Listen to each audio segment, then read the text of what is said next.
Matahom nga kabuntagon mga kapaglaom ug happy Sabat.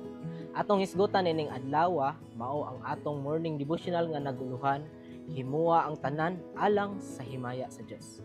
Ug ang atong teksto makita sa 1 Korinto kapitulo 10 bersikulo 31 nga nag-ingon, busa kung mangaon kamo kun manginom kun bisan unsa ang inyong pagabuhaton, buhaton ninyo ang tanan alang sa himaya sa Dios. Aron mapadayon ang kahimsog, gikinahanglan ang pagpugong sa tanang mga butang, pagpugong sa pagpangabudlay, pagpugong sa pagkaon ug pag-inom. Ang atong langit ng Amahan mipadala og kahayag sa pagreporma sa maayong panglawas. Aron nga kadtong nahigugma sa kaputli ug pagkabalaan mahibalo kung saon sa paggamit uban sa pagpugong ang maayong mga butang nga iyang gihatag alang kanila. O nga sa pagpugong diha sa inadlaw-adlaw nga kinabuhi sila mga balaan pinaagi sa kamatuoran.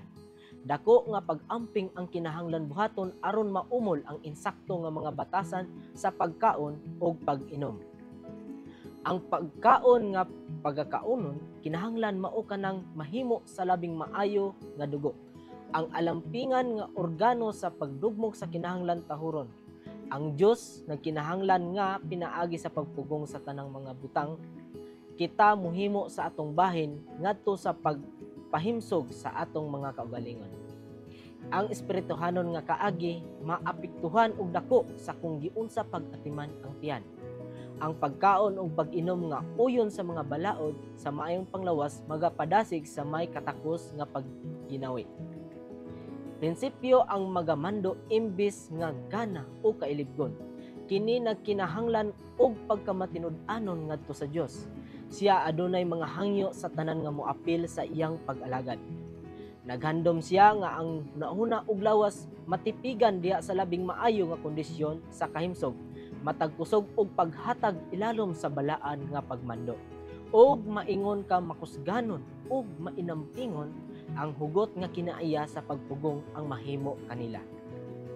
Ang pagpugong sa pagkaon, pag-inom, pagkatulog o pagsinina mao'y usa sa dagko nga mga prinsipyo sa relihiyoso nga kinabuhi. Ang kamatuoran nga gidala ngadto sa sanktuaryo sa kalag mao'y magagiya diha sa pagtambal sa lawas. Kung mas bantayan nimo ang mga balaod sa kahimsog, mas mutin-aw usab alang kanimo ang pagkailas sa mga tentasyon ug ang suklan sila, ug mas makita nimo ang bilis sa walay katapusan nga mga butang. Hinaot nga ang Ginoo magatabang kanimo sa paghimo sa kalabanan nga imong kasamtangan nga mga higayon ug mga pabor. Aron nga kada adlaw ikaw makaangkod og bag-ong mga kadaugan ug sa katapusan mosulod sa siyudad sa Dios. Sama ni atong nakadaog pinaagi sa dugo sa kordero ug sa pulong sa ilang sugilanon. Mag-ampo ta mga kapaglaom.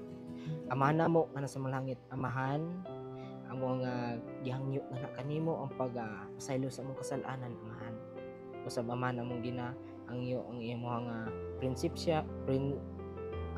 presensya o balaang espiritu nga magapunsa sa matag usa ka namo, ilabi na amahan ang imong kaalam nga kundiin sa among nga plano, desisyon sa kinabuhi kini makapahimaya nga na kanimo amahan.